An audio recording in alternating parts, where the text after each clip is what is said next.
자, 오늘은 빌립의 이야기 두 번째 시간입니다. 일단은 좀 지도를 그려야 될 것 같아요.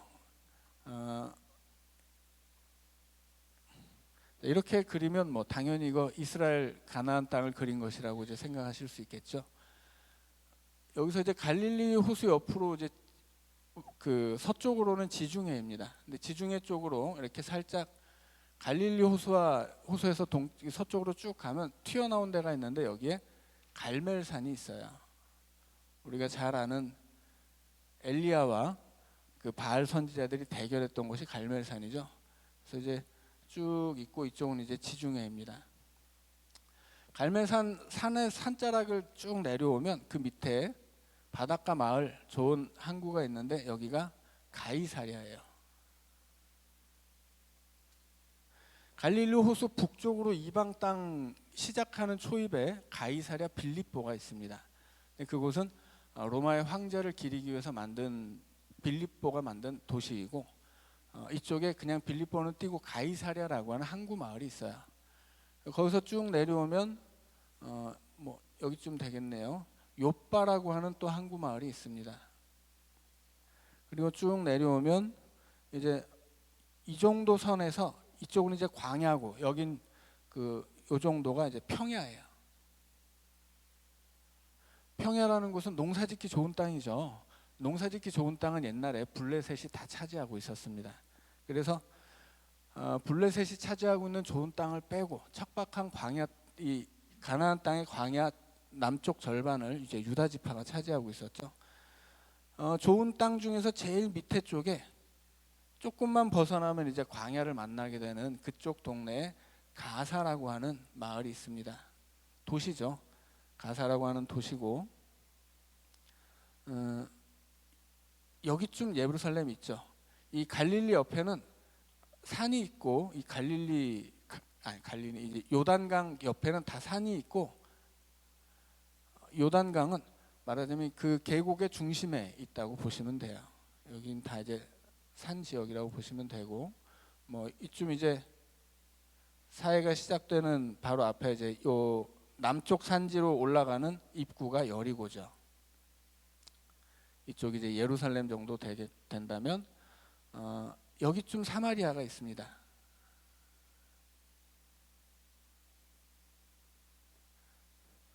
자, 이렇게 지도를 그려드린 이유는 지금 이제 빌립이라고 하는 사람이 나왔는데, 빌립이 지금 예루살렘에서 사역을 했던 사람이잖아요.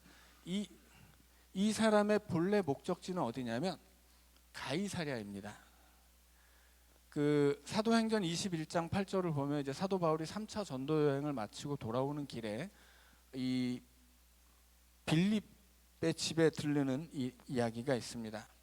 그때 이제 그래서 빌립이 거기서 다시 한번 21장에서 다시 한번 나오는데, 빌립의 집은 가이사랴예요. 그러니까 빌립의 목적지는 예루살렘에서 가이사랴로 가는 것인데, 가이사랴로 가기 위해서 사마리아를 들렸죠. 그래서 사마리아에서 가이사랴로 가려고 했던 거예요. 그러니까 예루살렘의 이 예루살렘 교회 성도들이 흩어지면서 다 자기 집으로 간다고 말씀드렸죠. 그리고 자기 집으로 가는 길에 열심히 곳곳에서 이제 복음을 전파한 것입니다. 그리고 이 빌립이 가는 길이 가이사랴였고 중간에 들려야 되는 곳이 사마리아였습니다. 원래 이 사마리아가 보시는 것처럼 여기는 이제 다 산악 지역이고, 사마리아가 이렇게 여기 이제 길이 이렇게 있어요. 이건 이제 족장들의 길이라고 하는데,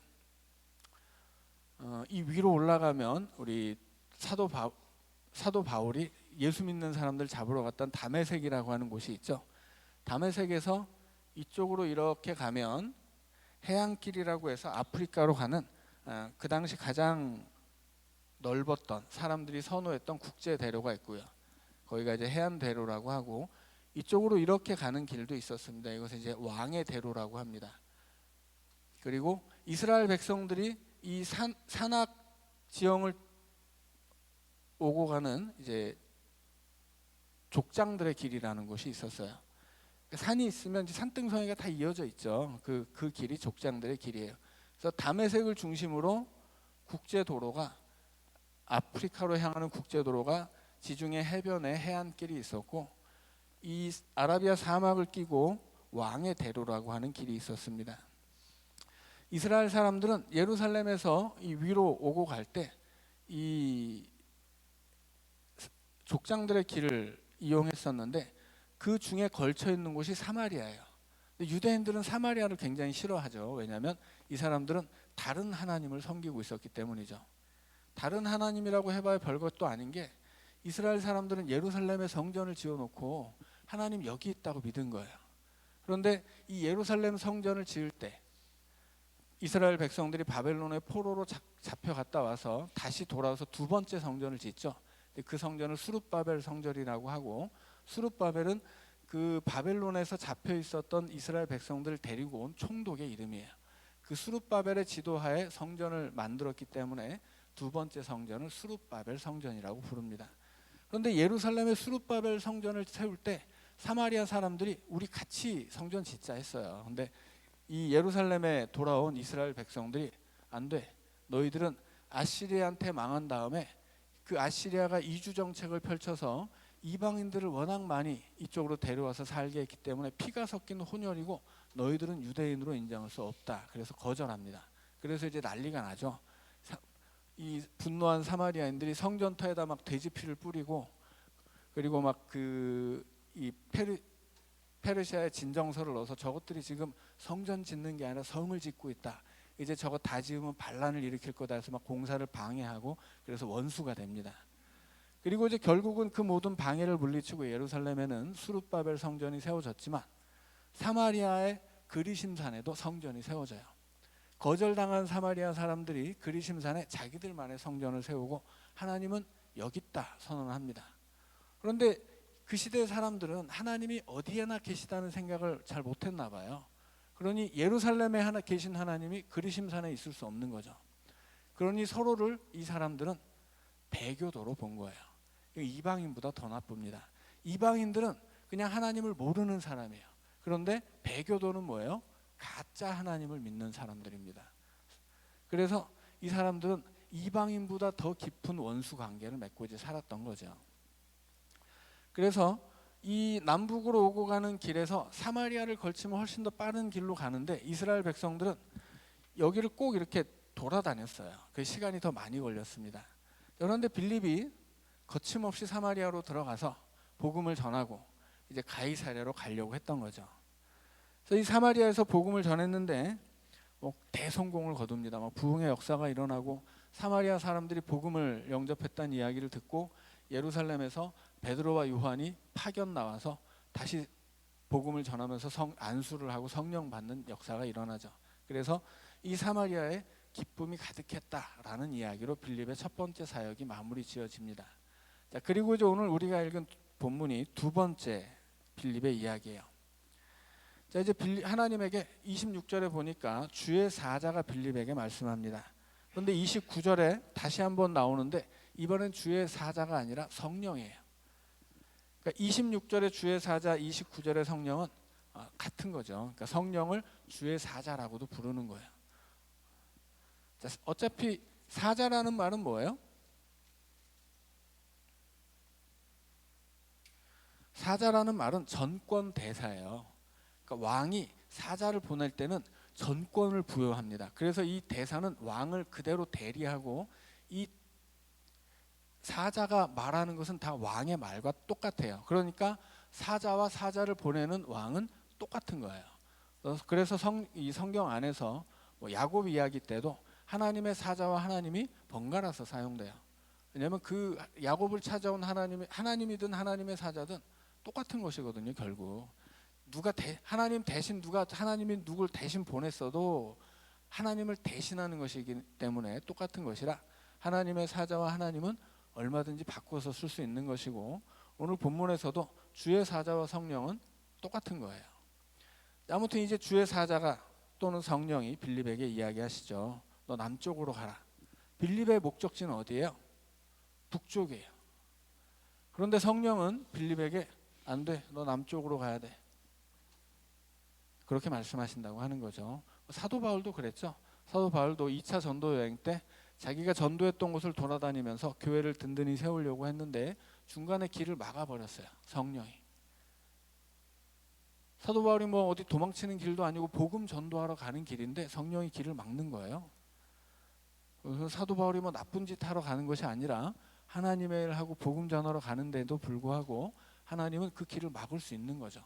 더 좋은 길을 위해서. 자, 성령도 빌립의 길을 막습니다. 그래서 정반대의 길로 가게 해요. 그러니까 우리도 세상을 살면서 난 여기로 가고 싶은데 꼭 내 삶이 이쪽으로 가게 될 때가 있거든요. 그때 너무 이렇게 힘들어하지 마시라 하는 거예요. 하나님이 우리를 어디로 인도하실지 모르는 거죠. 우리의 길은 정해져 있는 게 아니에요. 내가 어디로 가느냐가 중요한 게 아니라 그 길에 하나님이 나와 함께 있느냐가 중요한 거죠. 내가 누구를 만나느냐, 뭐 내가 뭘 하느냐, 내가 어디로 가느냐 이런 건 중요한 게 아니에요. 중요한 것은 뭐예요? 하나님이 나와 함께 하시느냐죠. 하나님이 나와 함께 하시면 내가 어디로 가도 되는 거고 누구를 만나도 되는 거고 어떤 일을 경험해도 되는 거예요. 그러니까 중요한 건 나 혼자 하느냐 하나님과 함께 하느냐에 있는 것이지 내가 어디로 가느냐는 중요하지 않다라고 하는 것입니다. 빌립도 마찬가지예요. 북쪽으로 가려고 했어요. 하지만 하나님이 명령 남쪽으로 가라고 하시면 가면 되는 거죠. 그래서 남쪽으로 갑니다. 남쪽으로 가는데 가는 길에 뭐가 있어요? 예루살렘이 있어요. 예루살렘을 거쳐서 이제 가사까지 가는 길로 가야 돼요. 예루살렘에 지금 이 빌립이 예루살렘을 왜 떠났어요? 박해 때문에 떠났죠. 하나님은 그렇게 박해를 피해 온 곳으로 돌려보낼 수도 있는 거예요. 그러니까 하나님이 우리를 인도하시는 길은 항상 꽃길이 아니라고 하는 거죠. 우리는 가시밭길을 걸을 수도 있지만 여튼 하나님이 인도하시면 내가 가시도 밟고 나아갈 수 있는 것이고 나 혼자 가면 꽃길에서도 넘어질 수 있는 거죠. 그래서 빌립은 성령의 명령을 따라 성령의 인도하심을 따라 자기가 떠나왔던 예루살렘을 거쳐서 가사로 가는 길로 가죠. 자, 이곳에 그가 만나야 할 한 사람이 있기 때문이에요. 이 빌립이라고 하는 사람은 지금 사마리아에서 대단한 부흥의 역사를 일으켰잖아요. 이 사람이 여기서 더 큰 부흥의 역사를 일으켜도 좋을 것이고 뭐 또 다른 동네로 가서 또 굉장히 많은 사람들에게 복음을 전할 수도 있을 텐데 하나님은 단 한 사람을 위해서 이 대단한 사마리아를 회개시킨 대단한 전도자 빌립을 단 한 사람을 위해서 여기로 보내세요. 지금 부흥의 역사가 일어나는 그곳에서 일으켜서 너 단 한 사람이지만 가서 만나야 돼. 빨리 가라. 그래서 예루살렘 이 박해가 있었던 예루살렘을 거쳐서 단 한 사람을 만나기 위해 다른 곳으로 이제 빌립을 보냈다라고 하는 겁니다. 그리고 빌립은 이제 그 성령의 인도하심에 순종하죠. 자, 그래서 이제 예루살렘에서 가사로 내려가는 길까지 사마리아에서 원래 빌립의 목적은 이렇게 가는 거였는데 성령님의 인도하심은 이렇게 가는 거죠. 하지만 나중에는 이렇게 가게 되는 거예요. 이제 우리가 함께 읽은 본문의 마지막에 가이사랴에 이르렀다.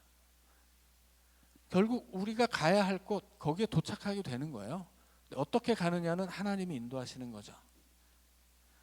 자, 그래서 이제 예루살렘을 거쳐서 여기 가사로 가는 길로 열심히 달려가다가 보니까 한 사람을 이제 만나게 됩니다. 어떤 사람을 만나게 되냐면 27절에 보니까 에티오피아 사람이에요. 에티오피아 여왕 간닥의 모든 국고를 맡은 관리인 네시죠. 자, 이 사람에 대한 정보가 뭐예요? 에티오피아 사람이다. 그리고 네시다. 네시인데 꽤나 힘 있는 관리인이다. 그 여왕 간닥의 국고를 맡은 관리인이라고 하죠. 간닥이라고 하는 말은 에티오피아 여왕의 이름이 아니고 그 직함이에요. 그러니까 본래 이제 왕이 나라를 다스려야 되는데 왕이 일찍 죽고 아들이 어리면 그 왕비가 이제 섭정을 하죠. 그래서 섭정하는 왕비의 직함이 간닥이에요. 이 간닥에는 이름이 아니라 그 섭정 여왕의 직함입니다. 자, 이 섭정 여왕의 그 국고를 맡은 관리인 네시가 지금 예루살렘에 들렸다가 집으로 돌아가고 있는 길이죠. 그러니까 가사로 가는 길이니까 아마도 이 사람은 해안 도로를 따라서 이제 아프리카 자기 나라로 돌아가려고 하는 것 같습니다. 자, 그런데 이 사람이 예배하러 예루살렘에 왔다고 합니다.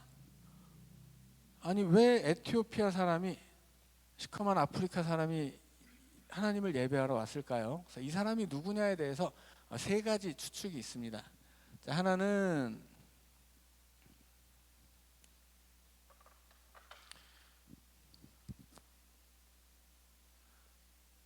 개종한 사람이죠.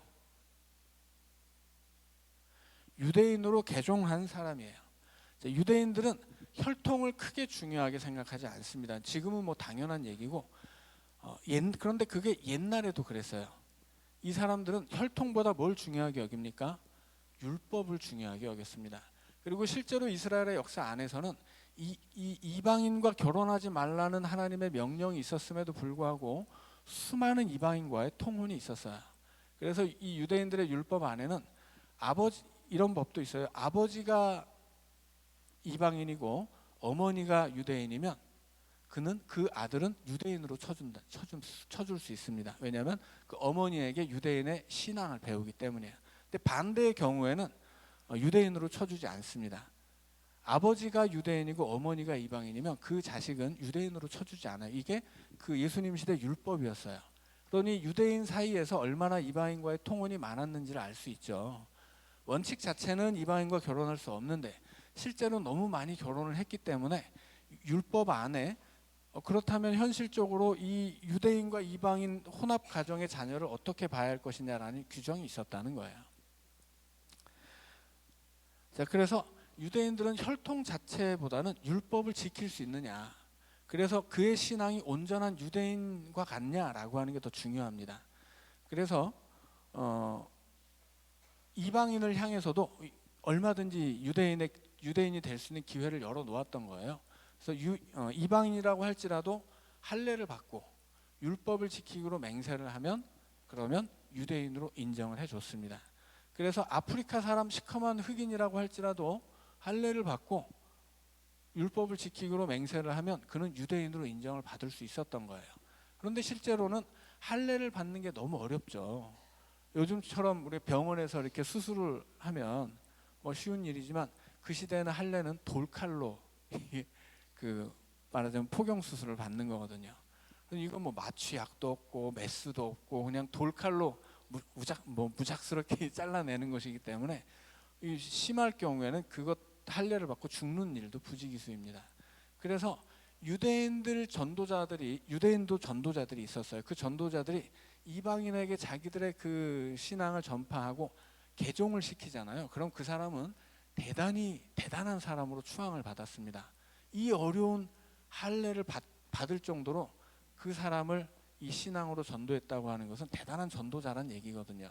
그래서 이방인을 전도했을 때 그 명예를 아주 대단한 것으로 여겼다고 합니다. 그래서 그런 방식으로 그가 아프리카의 에티오피아 사람이지만 유대인으로 개종한 사람이다, 이렇게 볼 수도 있습니다. 자, 두 번째는 그냥 유대인이에요. 유대인인데 유대인이 다 유대 땅에서 살았던 게 아니죠. 가나안 땅에 살고 있는 유대인보다 외국에 살고 있는 유대인이 압도적으로 더 많습니다. 예전에도 이제 말씀드린 것처럼 바벨론의 포로로 잡혀갔던 이스라엘 백성들이 이제 고향으로 돌아올 때 기껏해야 5만 명밖에 돌아오지 않았어요. 훨씬 더 많은 사람들은 그 바벨론 땅에 남거나 아니면 그 북쪽을 거쳐서 심지어 유럽 땅까지 건너간 유대인들도 많이 있었습니다. 그러니 당연히 아프리카로 간 사람도 있을 수 있죠.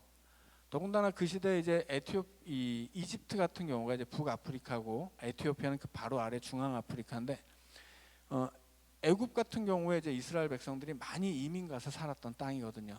애굽을 통해서 에티오피아로 가서 이민해서 디아스포라 유대인으로 살았던 사람들도 얼마든지 있을 수 있습니다.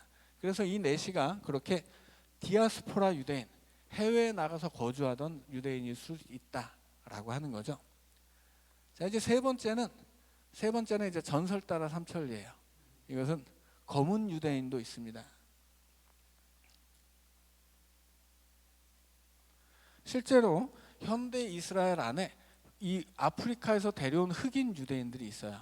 에티오피아에 살고 있었던 흑인 유대인들을 84년인가 이제 그 에티오피아 안에 이 에티오피아가 이제 공산화되면서 그 땅 안에 우리는 피부는 검지만 유대인이다 이렇게 주장하는 사람들이 있었거든요. 자기들끼리 모여서 율법 지키면서 사는 검은 유대인들이 있었어요. 이 사람들의 기원은 이제 구약으로 올라가면 솔로몬을 찾아온 스바의 여왕이 있죠. 그 시바의 여왕이 고향으로 돌아갈 때 솔로몬과 결혼을 해서 돌아갔고 이제 그가 아들을 낳았는데 그 아들이 에티오피아의 초대 왕이다라고 하는 전설이 있거든요. 뭐 성경에는 전혀 없는 얘기이기 때문에 그냥 그런 얘기가 있구나 하고 이제 그냥 흘려 들어도 되겠습니다. 그래서 이 에티오피아에는 자신들을 이 솔로몬의 후손으로 여기는 자칭 검은 유대인들이 살고 있었어요. 자, 그리고 그 검은 유대인들을 현대 이스라엘도 인정을 하고 자기 나라로 수천 명을 데려왔습니다. 그래서 이스라엘에선 공식적으로 이 검은 유대인들은 과거에 솔로몬을 만난 그 시바의 여왕이 고향으로 돌아갈 때 단 지파의 일부가 건너가서 그 시바의 여왕의 아들이었던 메넬리크와 함께 에티오피아를 세웠을 것이고 그 후손들이다라고 이제 인정을 합니다. 그런데 유전적으로 진짜냐면 전혀 아니죠. 심지어는 지금의 이스라엘 사람들도 유전적으로는 전혀 아브라함의 후손이 아니에요. 왜냐하면 이 사람들은 이미 유전을 따질 수 없을 정도로 기원 후 70년에 이스라엘이 멸망하면서 전 세계로 흩어졌기 때문이죠. 이 사람들에게 중요한 것은 혈통이 아니라 율법이에요. 유대인으로서의 신앙을 가지고 있느냐 이게 중요한 거죠. 그것은 구약 시대 때부터 이어진 유대인들의 전통입니다. 근데 이제 지금에 와서는 뭐 워낙 혈통을 따질 수 없는 상황이기 때문에 더 이제 그렇고요. 자, 그래서 이 사람은 개종한 아프리카 사람일 수도 있고 아프리카에 흘러 들어가서 이민해서 살고 있었던 유대인일 수도 있고 뭐 나름 자기가 솔로몬의 후손이라고 생각했던 검은 유대인일 수도 있습니다. 아무튼 뭐 이 사람이 누군지는 성경이 알려주지 않기 때문에 우리가 뭐 요 셋 중에는 하나일 것이다 추측하는 겁니다. 아무튼 그는 예배하러 예루살렘에 왔습니다. 그러니까 그에게는 유대인의 신앙이 있었다는 거죠. 율법을 지키고 하나님을 경배하는 사람이었어요. 그렇기 때문에 이 셋 중에 하나가 아니었겠느냐라고 이제 생각하는 것입니다. 실제로 이제 아프리카에서 더군다나 이제 뭐 애굽에서는 이스라엘까지 오는 길이 그렇게 멀지 않았는데 그 북아프리카인 애굽 그 밑에 중앙아프리카였던 에티오피아에서 예루살렘까지 오는 길은 굉장히 먼 길이에요. 더군다나 그 시대. 자, 그 먼 길을 일부러 와서 하나님을 예배했다라고 하는 것은 이 내시가 신앙이 상당했다라는 뜻입니다. 자, 그런데 이 사람이 이제 수레를 타고 돌아가는 길에 이사야의 글을 읽고 있었다고 합니다. 그래서 이제 빌립을 이 에티오피아 내시 한 사람을 만나도록 명령하셨던 성령이 이 빌립에게 또 명령해서 너 저 사람한테 말 붙여라. 아주 이제 그 사람을 만난 거죠. 근데 그때 이 내시가 이사야의 글을 읽고 있었다고 합니다. 자, 이제 빌립이 달려가면서 이 사람 뭐 달려가면서 얘기를 했으니까 이 사람 뭐 말 타고 가는 건 아니었겠죠. 아마 뭐 소가 끄는 것이 아니었을까 싶습니다. 너 그 읽는 것을 깨닫느냐 이제 묻습니다. 그러니까 이 내시가 지도해 주는 사람이 없으니 어떻게 깨닫겠느냐 이야기하죠. 자, 일단 여기서 우리는 이 구약 성경 예언서의 중요한 이제 원리 하나를 알 수 있죠. 해석해 주는 사람이 없으면 깨달을 수 없었다는 거예요. 왜 그랬을까요? 성경이라고 하는 것은 하나님의 말씀이라 우리가 좀 읽으면 알 수 있어야 되는데 이 시대의 예언서를 해석하는 것은 대단히 어려웠어요. 왜냐하면 예언자들이 예언했던 그 메시아가 예수님이라는 걸 몰랐기 때문이죠. 그래서 이 내시도 이사야의 예언을 읽었는데 이사야가 예언한 이 사람이 그 선지자 본인에 대한 이야기냐 이게 아니면 다른 누군가에 대한 이야기냐 몰랐다는 거예요. 자, 그래서 이제 지도해 주는 사람이 없으니 어찌 깨달을 수 있겠느냐 이제 물어봤기 때문에 이제 얼른 이제 빌립이 이제 그에게 설명을 해주죠. 그래서 이제 이 내시가 타고 있었던 수레에 올라타서 이 하나님의 말씀을 설명해 줍니다. 자, 여기서 이제 그 반복되는 말이 있는데 오늘 우리가 읽은 본문에서 내시라는 말이 계속 반복되고 있어요. 그 내시. 이거 뭐 내시니까 내시라고 부르는 것일 수도 있는데 뭐 우리가 얘기를 하다 보면 그냥 그가 이렇게 얘기할 수도 있는데 그가라고 얘기하지 않고 계속 내시라고만 이야기합니다. 이것은 일부러 내시를 강조하는 거예요. 왜냐하면 내시는 하나님을 예배할 수 없기 때문입니다. 신명기에서 내시는 하나님을 예배할 수 없다고 못을 박았거든요. 신명기 23장 1절에서 내시는 성전 입장 금지예요. 그러니까 이 사람은 성전에 가서 예배를 드리려고 해도 예배를 드릴 수가 없는 거예요. 율법에 의해서. 자, 그런데 이제 그 시대에 이 예수님 시대 이제 이 사도행전 시대 예루살렘의 성전은 헤롯 성전이라고 이제 세 번째 성전이에요. 헤롯 성전은 중앙에 이렇게 그 규격에 맞는 성소가 있습니다. 구약 시대의 장막을 그래도 되도록 반영해 놓은 성소 건물이 있고 이 주변으로 엄청나게 큰 공간이 있어요. 이 전체가 예루살렘 성전이고 이 안에 유대인들만 들어갈 수 있는 성소가 따로 있었던 거죠. 그래서 이 안에 지성소가 있고 성소가 있고 여기를 이제 성전 안뜰이라고 불렀고 이쪽은 다 바깥뜰이라고 불렀습니다. 이 성전의 바깥뜰은 이 시대 헤롯이 대단한 건축가라 이 예루살렘 성전을 유대인만을 위해서 지은 것이 아니고 유대인을 위해서 지어주기도 했지만 이 사람 자신이 대단한 건축가였기 때문에 엄청나게 큰 건물을 수십 년 동안 지었어요. 그래서 성경에도 베드로가 일으킨 안진뱅이가 미문에 미문에 앉아 있었잖아요. 미문은 아름다울 미자입니다. 엄청나게 아름다운 건물을 지어놨던 거예요. 그래서 그 시대의 예루살렘 성전은 굉장히 유명한 관광지였다고 합니다. 그런데 관광지여도 수많은 이방인들이 와서 관광을 해도 이 성소 안뜰을 통해서 지성소로 들어갈 수는 없어요. 여기는 성전을 지키는 유대인들 레위인들이 무기를 들고 지키다가 이방인들이 함부로 침입하면 죽였습니다. 그건 이제 유대인들의 권리로 보장이 된 거였어요. 그래서 여기 이제 경고판이 붙어 있었다고 해요. 이방인 출입 금지, 들어오면 죽인다. 그래가지고 성전을 지키는 경비병들이 무기를 들고 지키고, 그러니까 이방인들은 여기는 들어갈 수 없지만 워낙 이 건물 자체가 유명했고 그래서 이 관광지로서 많이 오기도 했다고 그래요. 그렇다면 이 내시는 이 안으로 들어갈 수는 없습니다. 그 사람 자신이야 나는 하나님을 믿는다고 하더라도 유대인들 입장에서 믿어주기도 어렵거니와 내시면 이제 고자인데 고자는 신명기 21장의 23장의 말씀에 의해서 절대로 들어올 수가 없거든요. 그러니까 그 사람은 아마 여기 바깥들에서 예배하고 있었을 거예요. 바깥들에서 예배 드리는 것을 구경하고 그것을 자기의 예배로 고백하고 아마 돌아가는 것이었을 겁니다. 그러니까 이 사람의 신앙은 더 대단한 거죠. 실제로 이 안에 들어갈 수 없음에도 불구하고 여기까지 와서 하나님을 예배한 사람이에요. 자, 그런데 신명기 23장은 분명히 예배할 수 없다고 했는데 예배하러 예루살렘에 왔다고 하죠. 자, 그런데 과연 그렇다고 해서 그러면 이제 고자는 고금일에 고자는 하나님을 예배할 수 없었느냐 하면 그렇지 않죠. 자, 이사야 56장으로 가면 하나님이 바벨론에 잡혀 있었던 이 이스라엘 백성들에게 해방을 선포하실 때, 야, 앞으로는 고자도 괜찮아. 이렇게 이사야를 통해 말씀하시거든요. 그럼 뭐냐면 이제 너희들이 이 바벨론 포로지에서 해방되어서 고향으로 돌아가면 다시 성전을 지을 것이고 성전 지은 다음에 하나님이 보내신 메시아가 오실 텐데 그 메시아가 오면 이제 고자도 대를 잇지 못하는 그런 걱정을 하지 않아도 된다. 이제 그런 말씀을 하세요. 그러니까 하나님이 모든 것을 다 회복시켜 주시겠다고 하는 말씀이죠. 그리고 이제 그 메시아로 예수님이 오셨잖아요. 그래서 예수 그리스도거든요.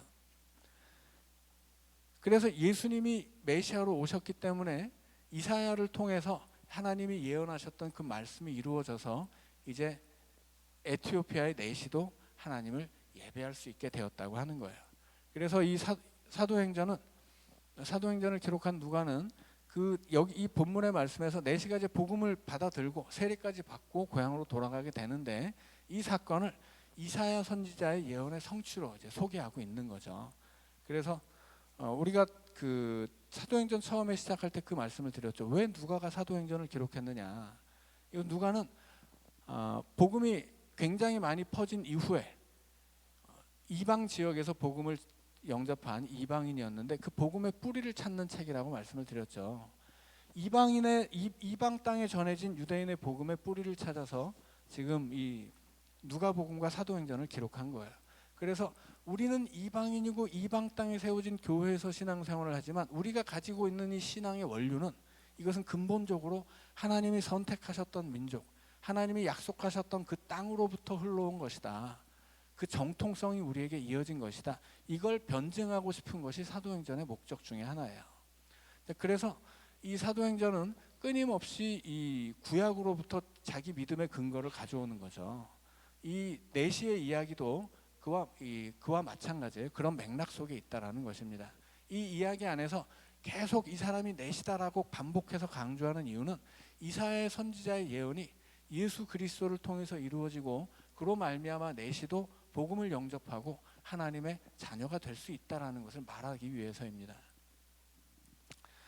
자, 이 내시가 이제 빌립에게 묻죠. 도대체 이 선지자가 예언서에 기록되어 있는 말씀이 도대체 누구를 가리키는 거냐? 이 선지자 아니면 타인이냐? 그래서 이제 빌립이 가르쳐 주는 거죠. 그 글에서 시작하여 예수를 가르쳐 복음을 전합니다. 자, 그래서 뭐 이 내시는 이사야 53장의 56장의 말씀을 읽고 있었지만 뭐 이 빌립은 그 얘기만 한 건 아니겠죠. 자, 이사야 53장이죠. 자, 그래서 여러 가지 이제 그 예언서의 이야기를 가지고서 이것은 마치 어떤 사건과 비슷하냐면 누가복음 마지막에서 예수님이 엠마오로 가던 제자들 2명에게 나타나시잖아요. 그 사람들이 예수님인 줄 모르고 이제 자기들이 따르던 예수님이 죽었다면서 슬퍼하고 이제 가고 있었을 때 예수님이 그 사람들에게 구약의 선지자를 통해서 예언하신 메시아가 누구인지를 이제 설명해 주었다라고 이제 기록되어 있죠. 그리고 그들이 이제 예수님을 알아보게 되었을 때는 예수님은 또 홀연히 사라지셨어요. 그러니까 사건의 패턴이 누가복음에 나와 있었던 이 엠마오의 사건과 지금 이 빌립이 에티오피아 내시를 만나는 사건이 비슷한 패턴으로 기록되어 있다라고 하는 거죠. 자, 그래서 이 내시가 이제 빌립에게 복음을 전수받고 복음을 영접해서 내가 세례를 받겠다 이제 그렇게 이야기합니다. 그래서 세례를 받고 이제 둘이 물에서 올라오니까 주의 영이 빌립을 이끌어가고 내시는 기쁘게 길을 가므로 그를 다시 보지 못했다 이야기합니다. 자, 지금 빌립은 어디로 가는 거예요? 가이사랴로 가는 것이고 내시는 애굽으로 가는 거죠. 빌립의 목적지는 북쪽이고 내시의 목적지는 남쪽이에요. 그래서 예루살렘에서 가사로 가는 길에서 만나서 둘이서 예수님을 이제 전하고 받고 한 다음에 세례를 받고 서로 이제 갈 길을 간 거죠. 자, 그런데 이제 39절에 보면 내시가 기쁘게 갔다고 하죠. 이 사도행전 안에서 성령을 받은 결과로서 나타나는 것 중에 하나가 기쁨이에요. 가장 두드러진 특징은 방언을 하는 것이고 그 다음은 복음을 영접했기 때문에 기뻐하는 것입니다. 그래서 사마리아에서도 복음을 영접한 사마리아 성에 기쁨이 가득했다라고 이제 기록을 했죠. 그래서 복음을 영접한 사람들은 기쁨 속에 살게 된다고 하는 것입니다. 자, 그래서 이제 예수 믿게 된 내시는 기쁘게 길을 가고 이제 빌립도 자기의 길을 가게 됩니다. 그래서 빌립은 아소도에 나타나 여러 성을 지나다니며 복음을 전하고 가이사랴에 이르렀다 그렇게 이야기합니다. 이 아소도는 아스돗이에요. 아스돗은 이쪽 동네 블레셋이 이 좋은 평화에 5군데 도시를 가지고 있었는데 이 해변에 붙은 가사와 아스돗이 다 해변에 붙은 해변 도시예요. 바닷가인데도 불구하고 해변 도시는 이 항구 도시는 많지 않습니다. 왜냐하면 요즘에는 뭐 바다와 접해 있으면 뭐 그 바다를 메워서도 항구를 만들 수 있지만 이 시대에는 그런 기술은 없죠. 그래서 지형적으로 배를 댈 수 있는 곳에만 바닷가 중에서도 지형적으로 조건이 된 곳만 항구 도시를 세울 수 있었습니다. 그래서 이스라엘 사람들은 바다를 접하고 있으면서도 항구를 가지지는 못했어요. 중요한 항구 도시는 힘 있는 이방인들이 다 차지하고 있었고 지형적으로 항구를 세울 만큼의 어떤 그 땅들이 많지 않았기 때문이죠. 그래서 그 중에 이제 하나가 이제 우리가 잘 아는 곳 요빠예요. 그리고 뭐 가이사랴도 그 옆에 이제 항구를 끼고 있었고, 이 빌립은 에티오피아 내시에게 그렇게 복음을 전해주고 이제 헤어지죠. 그래서 에티오피아 내시가 아마도 우리가 생각하기에는 뭐 개종자이거나 디아스포라 유대인이거나 혹은 검은 유대인일 수 있는데, 여튼 이 사람은 아직은 예수님을 모르는 사람이었죠. 빌립을 통해서 예수님을 배우고 이제 복음을 영접하고 세례를 받고 자기 나라로 갑니다. 자, 그리고서 이제 역사를 보면 에티오피아가 지구상에서 가장 먼저 이 기독교를 국교로 삼은 나라예요. 우리는 뭐 로마도 알고 있지만 로마는 325년에 기독교를 인정해주고 그 다음에 391년인가 390 몇 년이었을까요? 313년에 공인을 하고 325년에 313년에 기독교를 인정하고 392년에 이제 국교로 삼습니다. 로마가. 근데 그보다 훨씬 이전에 325년에 에티오피아는 기독교를 국교로 삼아요. 그래서 에티오피아는 지구상에서 가장 먼저 이 기독교를 국교로 삼은 나라예요. 그럼 당연히 이 내시의 역할이 있었겠죠. 이 내시는 에티오피아에서 가장 먼저 예수님을 구주로 영접한 사람이고, 그리고 아마도 이 사람 대단히 큰 힘이 있었던 사람이기 때문에 뭐 자기가 에티오피아로 돌아갔을 때 디아스포라 유대인이나 혹은 유대인으로 개종한 사람들이나 혹은 검은 유대인들에게 복음을 전할 수 있었겠죠. 성경에는 나오지 않지만 당연히 이 사람이 어떤 역할이 있었을 것이다라고 이제 추측할 수 있는 거죠. 그래서 성령께서 빌립을 사마리아에서 일으켜서 여기서 지금 부흥의 역사가 놀랍게 일어나고 있음에도 불구하고 너 다른 데로 가라. 단 한 사람이지만 가사로 내려가서 복음을 전해라 이야기를 한 거야. 왜냐하면 이 한 사람에게 전한 복음이 장차 에티오피아에 퍼질 그 복음의 씨앗이 되기 때문이죠. 그것이 이제 성령의 역사예요. 그래서 우리는 성령의 역사를 짐작할 수 없는 거예요. 나는 북쪽으로 가고 싶은데 하나님은 나를 남쪽으로 보낼 수도 있거든요. 나는 막 놀라운 사역을 벌이고 싶은데 하나님은 단 한 사람에게 복음을 전하게 하실 수도 있다는 거예요. 그러니 여기에 내 뜻은 하나도 없고 다 하나님의 뜻만 있었던 것인데 그 결과는 역시나 하나님의 뜻이 훨씬 더 좋은 거죠. 그러니 하나님이 우리를 어디로 인도하신다고 한들 우리는 하나님에게 맡길 뿐이지 내가 계획한 길을 고집할 필요는 없다라고 하는 것입니다. 자, 그런데 이제 그 이후로 이제 빌립의 그 다음 이야기들이 40절에 있습니다. 아소도에 나타나 이제 가사에서 뭐 이쯤에서 뭐 여기 어디쯤에서 이제 만났을 텐데 본래 빌립의 목적지는 어디예요? 가이사랴거든요. 그래서 이제 가이사랴로 가야 되니까 그는 아스돗을 거쳐서 가이사랴로 가게 되는데 그 가운데 여러 성을 지나다니며 복음을 전했다. 그렇게 기록되어 있습니다. 그 여러 성이 어디겠어요? 지금 가사에서 가이사랴로 가는 길이니까 이 길에 있는 여러 성읍이겠죠. 그 성읍 중에 중요한 도시가 욥바예요. 욥바 옆에는 루따라는 곳도 있습니다.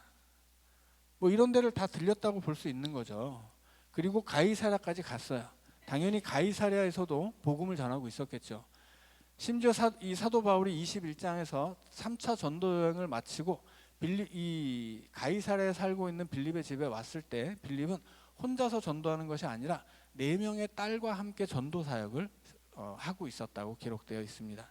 그러니까 이 빌립은 이렇게 사마리아에서도 복음을 전하고 내시에게도 복음을 전하고 가사를 거쳐 아스돗을 거쳐서 가이사랴에 가기까지 여러 도시를 거치고 가이사랴에 가서도 복음을 전했다 하는 거예요. 자, 그래서 이제 사도행전의 뒤에 이어지는 이야기가 나오는데 어떤 이야기가 나올까요? 이제 우리가 읽은 본 8장 뒤에는 사울의 이야기가 나와요. 사울이 이제 회심한 이야기가 나오고 그 다음에 바울 이야기가 나오죠. 베드로 이야기가 나와요. 베드로와 고넬료 이야기가 나옵니다. 그래서 베드로가 예루살렘에 있다가 루따를 거쳐서 욥바로 가요. 거기서 루따에서 중풍병자 걸린 여인을 고치고 욥바에서는 죽은 여인을 살리죠. 그래서 여기서 하나님의 그런데 베드로가 이 동네 처음 간 게 아니고 베드로가 여기 갈 때 이미 그곳에 제자들이 살고 있었어요. 그러니까 이 동네에 살고 있었던 제자들, 예수 믿는 사람들은 누가 전도했을까요? 당연히 빌립이 전도한 거죠. 그리고 가이사랴에 누가 삽니까? 빌립의 목적지 가이사랴. 지금 40절에서 가이사랴에 이르렀다고 하는데 여기 누가 살아요? 고넬료가 살아요. 그래서 빌립의 이야기는 지리적으로 이제 그 다음 이야기로 이어진다고 하는 거죠. 빌립이 사마리아에 들려서 예루살렘을 거쳐 가사로 가는 길에서 내시에게 복음을 전하고 가이사랴로 가는데 그 사이에서 만나는 도시마다 복음을 전했다. 지리를 보니까 루다와 욥바예요. 그래서 이후에 이어지는 10장에서 나오는 이야기는 이제 복음이 예루살렘과 온 유대와 사마리아를 넘어서 이방인에게 전파되어야 하는데 이방인에게 넘어가기 전에 유대와 이방인을 연결하는 다리가 있죠. 그들은 하나님을 경외하는 이방인들이에요. 대표적인 사람이 고넬료죠. 이방인이지만 하나님을 경외하고 하나님을 믿는 사람입니다. 그 사람이 가이사랴에 있고 이제 이방인에게 복음이 전파되기 위해서 가이사랴에 사는 고넬료 집에 베드로가 가게 되는데 그 전에 또 이 가이사랴와 예루살렘과 가이사랴를 잇는 또 다른 다리가 있었다고 하는 거예요. 그게 누구예요? 그게 빌립입니다. 그래서 빌립이라고 하는 사람이 이제 이 사마리아 다음에는 어디예요? 땅끝이잖아요. 예루살렘과 온 유대와 사마리아와 땅끝입니다. 그래서 사마리아와 땅끝 사이에 이 둘을 연결하는 하나님을 경외하는 사람들이 있었는데 이 하나님을 경외하는 사람들과 사마리아를 이어주는 그 사이에 또 다른 다리, 그게 바로 그 다리로 빌립이 있었다 하는 이야기입니다. 그래서 오늘 빌립이 가사를 거쳐서 아스돗에 이르고 아스돗에서 여러 성을 지나다니며 복음을 전하고 가이사랴에 이르렀는데 결국은 그렇게 이 길에서 빌립이 복음을 전했기 때문에 베드로가 이 동네에 와서 그 예수 믿는 사람들에게 다시 한번 더 복음을 전하고 그의 걸음이 가이사랴로 갈 수 있었다 하는 거죠. 결국 이 모든 일을 계획하고 이끌어가는 분은 누구예요? 그분은 성령이죠. 성령이 빌립을 일으켜서 빌립에게 너 남쪽으로 가라 명령하고 빌립에게 저 수레에 가서 말을 붙여라 명령하고 그리고 빌립을 데려다가 호련히 가이사랴를 이끄는데 그 가는 길에 여러 동네를 거쳐서 복음을 전하게 했다 하는 이야기입니다. 자, 오늘 여기까지 하고 다음 시간에는 사도 바울이 이제 회개하는 이야기를 함께 나누죠. 기도하고 마치겠습니다. 사랑의 주님, 오늘 우리의 인생의 길도 성령께서 주장하여 주시옵소서. 우리가 가고자 하는 그 반대 길로 가더라도 낙심하지 않게 하시고 내가 어디로 가느냐가 중요한 것이 아니고 누구와 함께 가느냐가 중요하다는 사실을 언제나 깨닫게 하여 주옵소서. 예수님 이름으로 기도하옵나이다. 아멘.